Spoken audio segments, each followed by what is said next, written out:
My wife promised our son that he could take over my business after he graduated from college, and she did it secretly from me. She wanted him to go, and now, my wife secretly promised her son that he could take over my business once he finished college. Now that he's graduated, he's furious that I'm not handing it over, and has even threatened to cut us off. I'm 52 years old, and I married my wife, who's 50, 2 years ago after dating her for 3 years. She has a son, Joe, who's 21 from her previous marriage. Joe recently graduated with a business degree. We get along fine, but it's not like we're the closest of friends, and we certainly don't have a father-son bond. Joe still sees his biological father regularly, so he's not missing out on that relationship. The issue arose when my wife told Joe he could take over my business after college. I run a moderately successful catering company that I inherited from my dad after he passed away. I've been at the helm for nearly 20 years, not counting the years I worked alongside my father before taking it over. I have no plans to give it up anytime soon, definitely not until I retire, and that's still a ways off. I can't fathom why my wife thought it was a good idea to make such a promise without even consulting me. Last week, we attended Joe's graduation party. Later that evening, Joe took us out for dinner. While we were enjoying dessert, Joe mentioned that unlike his college friends, he didn't have to worry about internships or job hunting because he already had a plan. He smiled at me, and I smiled back, completely puzzled, then glanced at my wife for clarification. She stayed silent, and we finished our meal. Afterward, Joe left to hang out with his friends, and on our way home, I decided to ask my wife what Joe meant by having a plan. That's when she admitted she had promised Joe before he left for college that I'd let him take over my business once he graduated. I was shocked and told her she needed to clear things up with Joe because it wasn't happening. Joe was too young and inexperienced to handle the business, and I had other employees more qualified and deserving of the opportunity. My wife started arguing, insisting that Joe could do a good job if I just gave him a chance. I countered that my business, which my dad entrusted to me, was not a place for trial runs.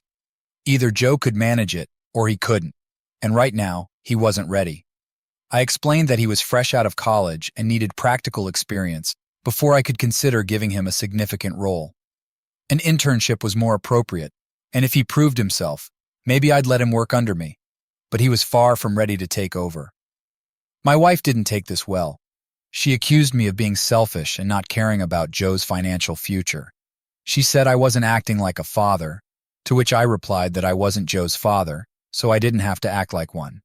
She got really upset, demanded I stop the car, and walked home, which was just a few blocks away. I was pretty angry myself, so instead of going home, I stopped by a bar to cool off. I thought my wife was being unreasonable, and I still think so. By the time I got home around midnight, she was already asleep, so we didn't discuss it further that night. The next morning, she acted like everything was fine, so I let it go. 2 days later, Joe called me asking about the business. I told him bluntly that his mother hadn't discussed the idea with me and that I wasn't going to hand over my business. I told him he needed to find a job like his friends because what his mother promised wasn't happening. He thought I was joking, but I made it clear I wasn't. Thinking back, there had been moments over the years where Joe hinted at taking over the business, but I always brushed it off as a joke. If I'd known about my wife's promise, I would have addressed those hints seriously. After I told him, Joe got angry and accused me of breaking promises, just like his mother had, and hung up before I could say anything.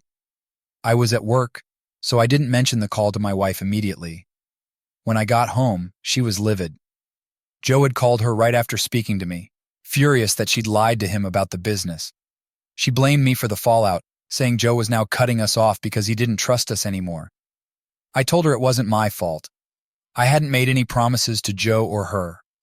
She had lied to her son, and if Joe didn't want to speak to her now, that was on her. She was so furious that she stormed out of the house in tears, saying she was going to stay with her sister for a while. I didn't stop her because I was in a bad mood after our argument and couldn't see how any of this was my fault. She left that day, and it's been 3 days since then. She hasn't come back. We haven't spoken at all. Neither of us has reached out, so it's been complete silence on both ends. Yesterday I thought she might have called, but it was actually her older sister. She called just to berate me for how I'd been handling things. She told me my wife had been miserable since she left, crying nonstop because she felt like she was losing both her son and her husband. That made me feel awful because the last thing I wanted was to hurt my wife. Her sister explained that my wife had lied to Joe about taking over the business because he initially didn't want to go to college. Apparently, Joe wanted to join a band and see where that took him, but my wife wanted him to get a degree first. The only way she thought she could convince him was by promising he could take over the business once he graduated. She didn't discuss it with me because she knew I'd say no, but she hoped that once he graduated, I'd see how responsible he'd become. Her sister also mentioned that my wife had wanted to bring it up with me over the years, but felt awkward because it wasn't her place to talk about my business, especially since Joe wasn't my son. I told her sister that I understood my wife's concerns for her son's future, but it still didn't justify lying to both Joe and me. Her sister said she didn't want to interfere in our marriage, but wanted me to know that my wife was willing to work things out if I apologized for being hard on her and Joe. After saying that, she hung up, leaving me to mull over what to do. I'm torn. On one hand, I want to reconcile with my wife and make things right, but on the other hand, I don't think I should apologize when I believe she should be apologizing to me. It's been a full day since that call, and I still can't decide what to do. Am I the asshole AITA for telling my stepson he can't take over my business, despite my wife's promise without asking me first? Update 1. After reading the comments here, I've decided not to apologize to my wife. It's clear I wasn't in the wrong. If she wanted to convince her son to go to college, she could have used more honest and effective methods instead of lying about something she knew wouldn't happen. Even after making that promise, she could have talked to me at any point, but she chose to spring it on me after he graduated. Now, if she wants to salvage our marriage, she needs to apologize. It's been almost a week since she left, and I haven't heard from her. I have no idea what's going on in her mind or what she plans to do, but I'm not going to beg for forgiveness this time.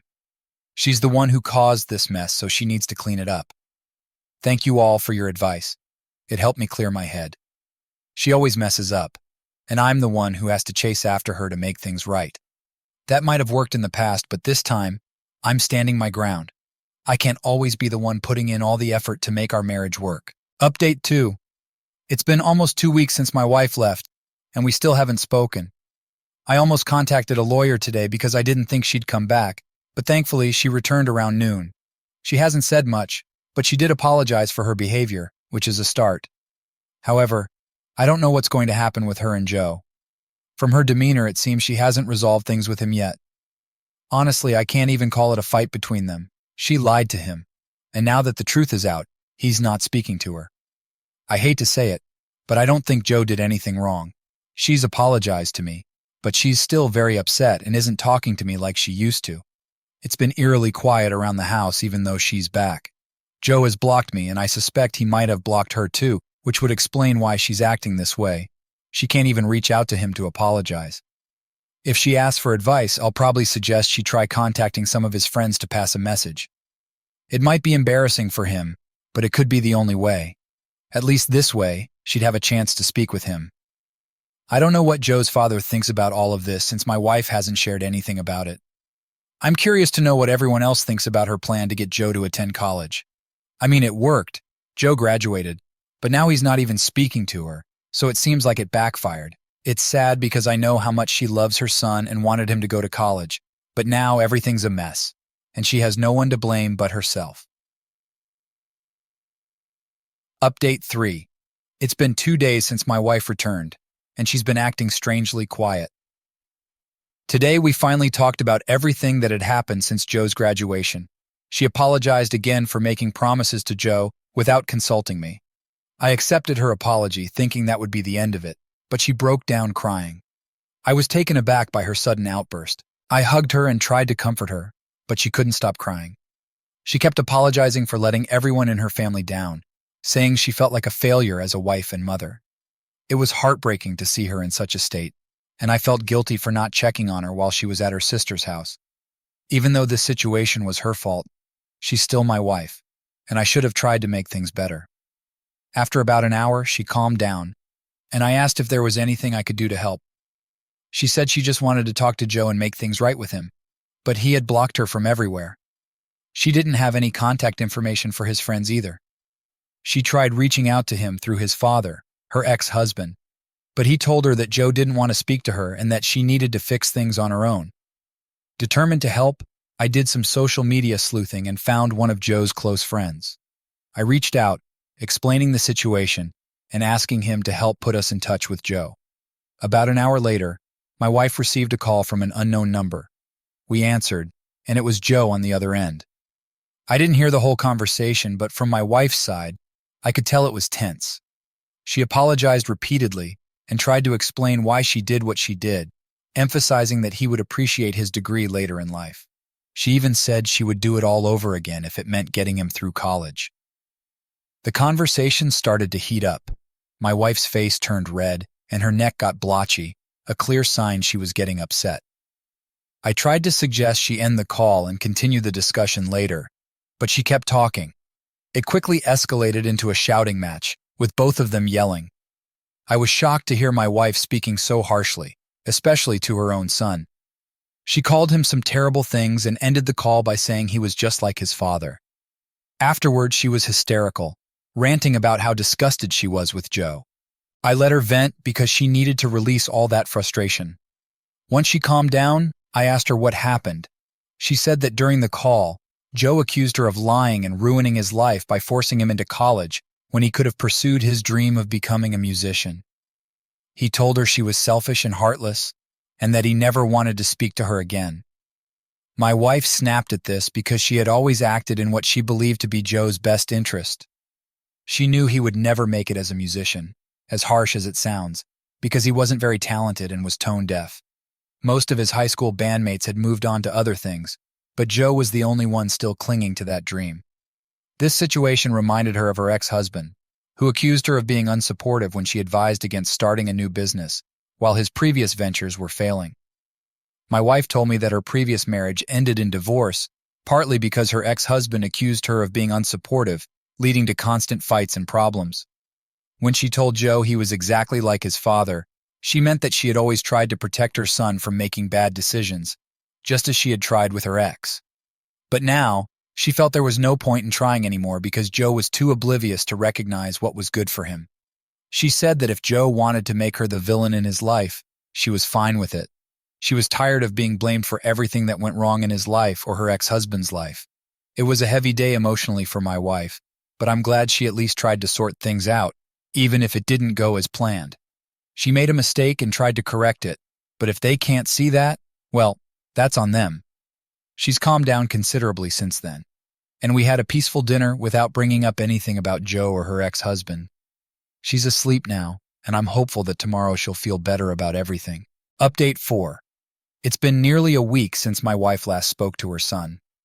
Today, she received a call from her ex-husband saying that Joe wanted to talk to her and that she needed to visit them at his house. He insisted she come alone because it was a family matter, and I wasn't considered part of the family. However, my wife stood firm and told them she wouldn't go unless I was allowed to accompany her. She didn't want to face their nonsense on her own. They eventually agreed, but with the condition that I stay out of their discussion. That was fine with me, because I wasn't interested in talking to Joe or his father. When we arrived, it felt like they were preparing to confront her legally. They had serious expressions, probably trying to intimidate her. But my wife doesn't get intimidated easily. Once we were seated in the living room, Joe quickly stated that since she had forced him to go to college and waste 3 years of his life, she needed to uphold her promise and convince me to let him take over my business.